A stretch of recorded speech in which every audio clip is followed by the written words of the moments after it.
আসসালামু আলাইকুম এভরিওয়ান, ওয়াসিফস মম কিচেন পক্ষ থেকে জানাচ্ছি অনেক অনেক শুভেচ্ছা। আজকে আমি আপনাদের সামনে উপস্থিত হয়েছি রুই মাছের কোফতা কারির রেসিপি নিয়ে। আশা করছি আমার এই রেসিপিটি আপনাদের ভালো লাগবে। প্রথমে আমি 4 পিস রুই মাছ খুব ভালো মতন লবণ হলুদ দিয়ে সেদ্ধ করে নিয়েছি। লবণ হলুদের পরিমাণটা কিন্তু একদমই সামান্য ছিল। এখন ঠান্ডা হওয়ার পর আমি এইভাবে উপরের যে চামড়াটা সেটা কিন্তু ফেলে দিচ্ছি এবং পেটের যে অংশে যে চর্বিটা তেলটা সেটা কিন্তু আমি ফেলে দিচ্ছি। মাছের এই তেল আর চামড়া কাটা এগুলো কিন্তু নেওয়া যাবে না কোফতার মধ্যে। সবগুলো খুব ভালো মতন পরিষ্কার করে নিচ্ছি। এখন মাছগুলো সবগুলো কাটা বেছে নেব।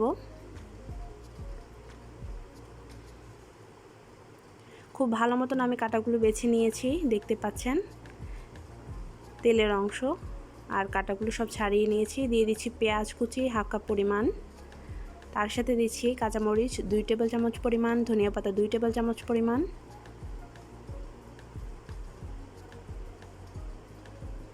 লবণ হাফ চা চামচ পরিমাণ, ধনিয়া গুঁড়া হাফ চা চামচ পরিমাণ, জিরা গুঁড়া হাফ চা চামচ পরিমাণ, হলুদের গুঁড়া হাফ চা চামচ পরিমাণ, মরিচের গুঁড়া হাফ চা চামচ পরিমাণ, আদা রসুন পেস্ট হাফ চা চামচ পরিমাণ, কর্নফ্লাওয়ার দিচ্ছি 1 টেবিল চামচ পরিমাণ, সেই সাথে দিচ্ছি 2 টেবিল চামচ পরিমাণ বিস্কিটের গুঁড়া। বিস্কিটের গুঁড়া আর কর্নফ্লাওয়ার কিন্তু এটা বাইন্ডিংয়ের কাজ করবে। যদি আপনাদের কাছে কর্নফ্লাওয়ার বিস্কিটের গুঁড়া অ্যাভেলেবেল না থাকে তাহলে আপনারা বেসন ইউজ করতে পারেন। দিয়ে দিচ্ছি 1 ফালি লেবু, একটা ডিম ভেঙে দিচ্ছি।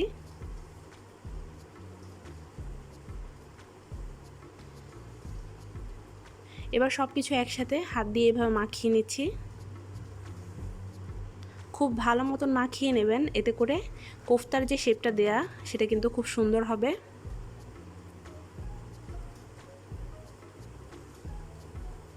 খুব ভালো মতন মাখিয়ে নিচ্ছি।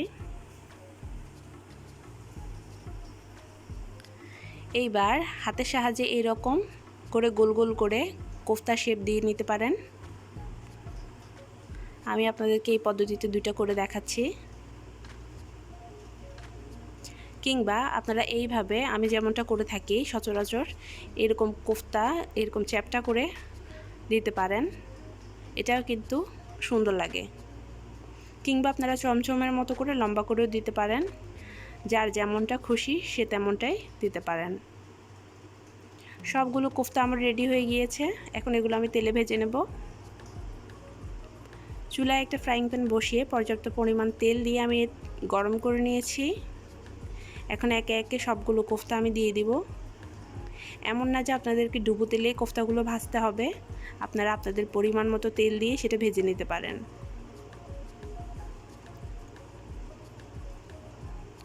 কোফতাগুলোর এক পাশ ভাজা হয়ে গেলে আমি উল্টে অন্য পাশটা খুব সুন্দরভাবে ভেজে নেব। দেখতে পাচ্ছেন কালারটা কতটা চমৎকার এসেছে।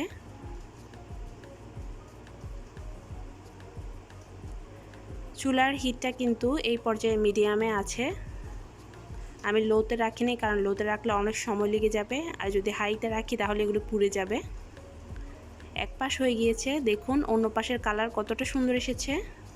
এইবার আমি কোফতাগুলো একটা প্লেটে তুলে রাখছি এবং এই একই তেলে আমি কোফতাগুলো রান্না করে নেব। তার জন্য তেলটা আমি একটু কমিয়ে নেব। এখানে আমি হাফ কাপ পরিমাণ তেল নিয়েছি, দিয়ে দিচ্ছি 1 কাপ পরিমাণ পেঁয়াজ কুচি। পেঁয়াজটাকে একটু ভেজে নেব।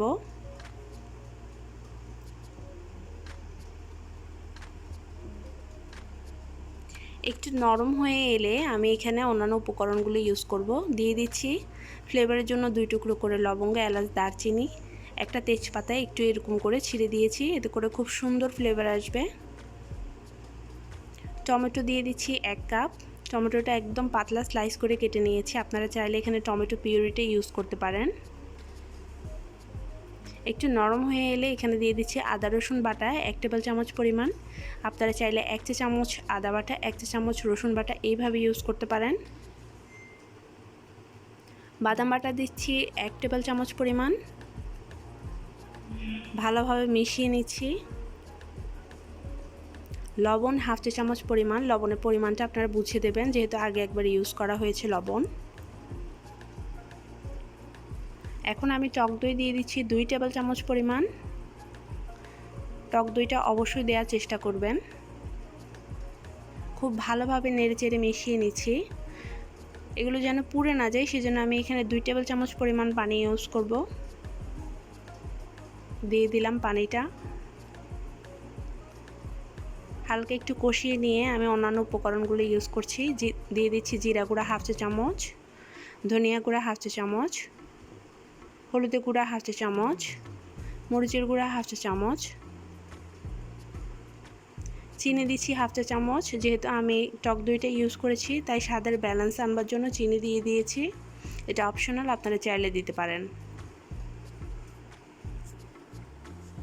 একটু কষিয়ে নিয়ে আমি এখানে কোফতাগুলো দিয়ে দিচ্ছি। কোফতাগুলো খুব ভালো মতন আমি মশলাগুলোর সাথে মিশিয়ে নিচ্ছি।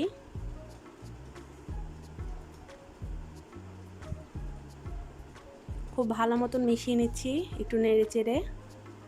খুব জোরে নাড়তে যাবেন না, তাহলে ভেঙে যাবে। এখন আমি এখানে পানি অ্যাড করছি। পানি দিয়ে দিচ্ছি 1 কাপ এবং হাফ কাপ, অর্থাৎ 1.5 কাপ পরিমাণ পানি এখানে আমি দিয়ে দিয়েছি। চুলাটা লো আর মিডিয়াম হিটের মাঝামাঝি রেখে আমি এটা রান্না করব। একটু এভাবে দুলিয়ে দিলাম। দিয়ে দিচ্ছি ফ্লেভারের জন্য 3টা কাঁচামরিচ। খুব সুন্দর ফ্লেভার আসবে। এবার ঢাকনা দিয়ে ঢেকে এটা রান্না করব 10 মিনিট। ফিরে আসলাম 10 মিনিট পরে। দেখতে পাচ্ছেন আমার রুই মাছের কোফতাটা একদম রেডি হয়ে গিয়েছে। এখন আমি উপর থেকে 1 টেবিল চামচ পরিমাণ ধনিয়া পাতা এইভাবে ছড়িয়ে দিচ্ছি।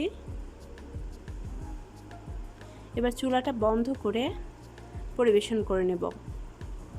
তৈরি হয়ে গেল মজাদার রুই মাছের কোফতা কারি। আশা করছি রেসিপিটি আপনাদের ভালো লেগেছে। যদি ভালো লেগে থাকে তাহলে অবশ্যই বাসায় একবার ট্রাই করে আমাকে কমেন্ট বক্সে জানাতে পারেন যে কেমন হয়েছে। সবাই ভালো থাকবেন, সুস্থ থাকবেন। আল্লাহ হাফেজ।